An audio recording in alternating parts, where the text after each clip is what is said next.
Yo, balik lagi di Recast Gabut Times. Kali ini kita bongkar sesuatu yang lagi rame banget nih.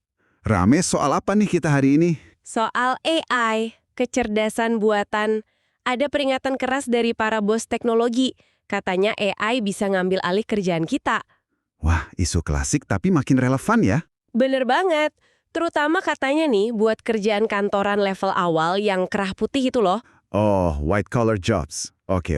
Nah, kita bakal coba lihat nih, apa kata CEO Anthropic, terus ada mantan CEO Google juga, dan beberapa pakar lain. Sip, sumbernya udah siap nih ya? Udah dong, misi kita kali ini coba bedah seberapa nyata sih ancaman ini, terus dampaknya buat kita-kita gimana. Oke, menarik. Mari kita mulai. Oke, kita mulai dari yang paling bikin deg-degan dulu kali ya, Dario Amodei, CEO Anthropic. Iya, dia ngomong apa emangnya? Dia bilang hati-hati nih bisa ada lonjakan pengangguran 10-20%. Gila nggak tuh? Wow, gede banget angkanya. Dan nggak cuma itu, dia perkirain separuh kerjaan kantoran level awal itu bisa lenyap. Setengahnya? Iya, setengah. Dan katanya cuma dalam waktu 1-5 tahun ke depan. Cepet banget kan? 1 sampai 5 tahun. Itu sih, cepet banget perubahannya. Nggak kebayang. Nah, kecepatan ini nih yang jadi poin utama kekhawatiran si Amode. Kenapa emang kecepatannya?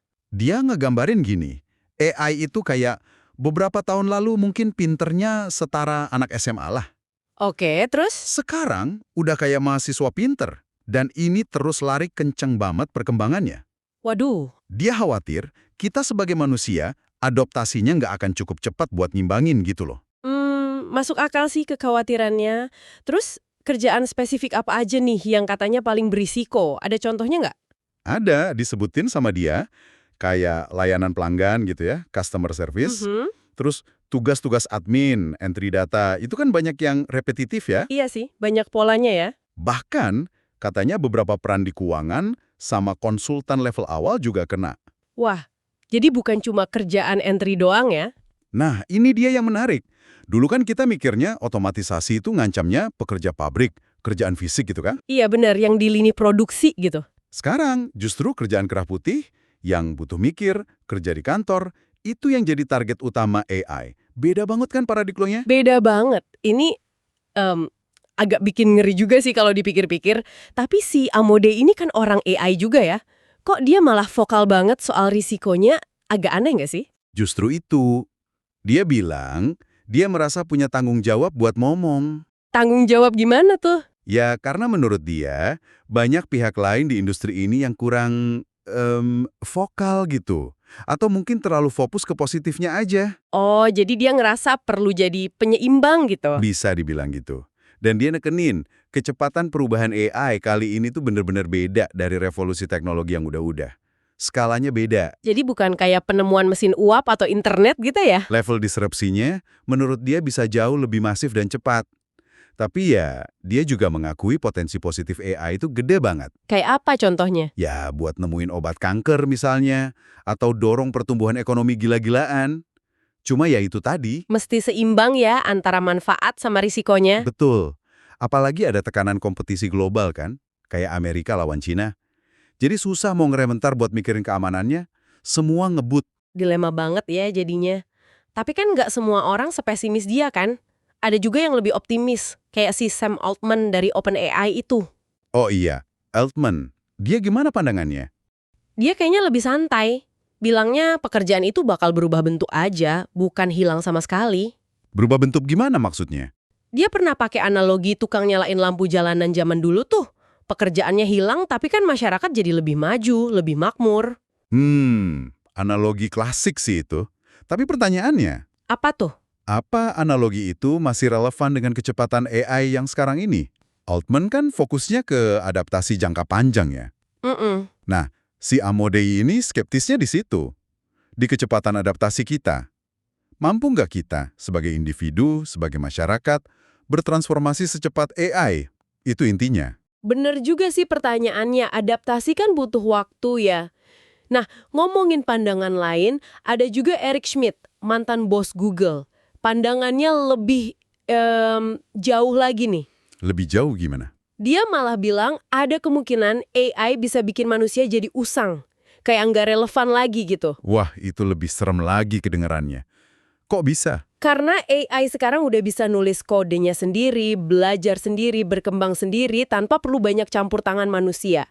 Disitulah jadi sangat menarik, sekaligus ngeri. Dan kekhawatiran kayak Schmidt ini sebenarnya nggak sendiri. Banyak tokoh lain juga nyuarain hal mirip. Siapa aja contohnya? Ada investor Paul Tudor Jones, terus ya Elon Musk udah sering ngomong, bahkan pionir AI kayak Geoffrey Hinton juga. Apa yang mereka khawatirkan? Macem-macem. Ada yang nyorot pertumbuhan AI yang eksponensial, katanya peningkatannya bisa 500% tiap beberapa kuartal. Gila kan? Cepat banget itu. Terus, kurangnya pengawasan yang efektif, potensi risiko eksistensial, ini yang paling ekstrim ya. Musk bahkan pernah prediksi AI bisa ngelakuin semua hal yang manusia bisa lakuin sekitar tahun 2029. 2029? Deket banget dong itu. Makanya, ini semua nunjukin betapa kuat dan disruptifnya teknologi yang lagi kita bahas ini. Ancaman AI ini jadi makin kerasa relevan ya kalau kita lihat kondisi cari kerja sekarang. Susah banget kan? Bener banget. Kayak kemarin lihat liputan job fair di Jakarta itu loh. Rame banget yang datang, antusias. Iya, banyak banget pencari kerja. Tapi ya gitu, panggilan interviewnya terbatas. Malah ada isu lowongan palsu segala. Kondisi gini kan bikin pekerja jadi makin rentan ya kalau ada disrupsi teknologi kayak AI. Betul, posisinya jadi makin sulit. Terus ada solusi atau langkah antisipasi yang diusulin nggak sih? Biar nggak pasrah aja gitu. Si Amodei sendiri nyaranin beberapa hal. Pertama, penting banget edukasi. Edukasi biar orang bisa pakai AI gitu. Iya, biar nggak cuma jadi korban tapi bisa manfaatin juga. Terus, perlu ada intervensi pemerintah. Intervensi kayak gimana? Regulasi? Bisa jadi regulasi, atau mungkin insentif, kebijakan pasar kerja. Dia juga lempar ide soal kemungkinan pajak khusus buat perusahaan AI. Wah, CEO perusahaan AI ngusulin pajak buat perusahaannya sendiri, unik juga. Menarik kan?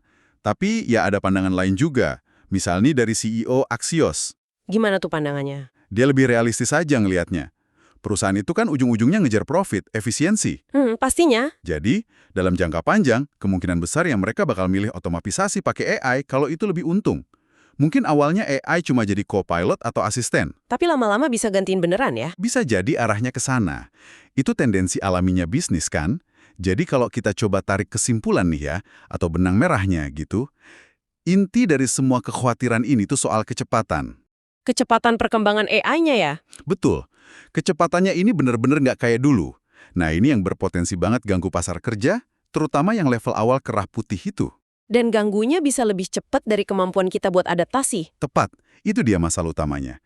Kemampuan adaptasi kita secara kolektif mungkin nggak akan bisa ngejar laju AI. Nah, biar kamu nggak ketinggalan zaman nih soal AI dan isu-isu beginian, plus dapat sudut pandang yang kadang aneh bin ajaib lainnya, buruan deh pencet tombol subscribe Gabut Times. Wajib itu. Katanya sih, biar siap ngadepin masa depan. Atau ya minimal nggak gabut-gabut amat lah mikirin dunia ini mau dibawa kemana sama AI. Klik ya! Nah, sebagai penutup, diskusi kita hari ini sebenarnya ninggalin satu pertanyaan gede yang penting banget buat kamu renungkan nih. Apa tuh?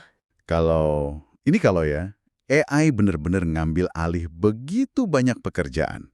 Terus, gimana kita seharusnya mendefinisikan ulang nilai atau makna seorang manusia di masa depan nanti? Wah, dalam juga pertanyaannya. Coba direnungkan deh.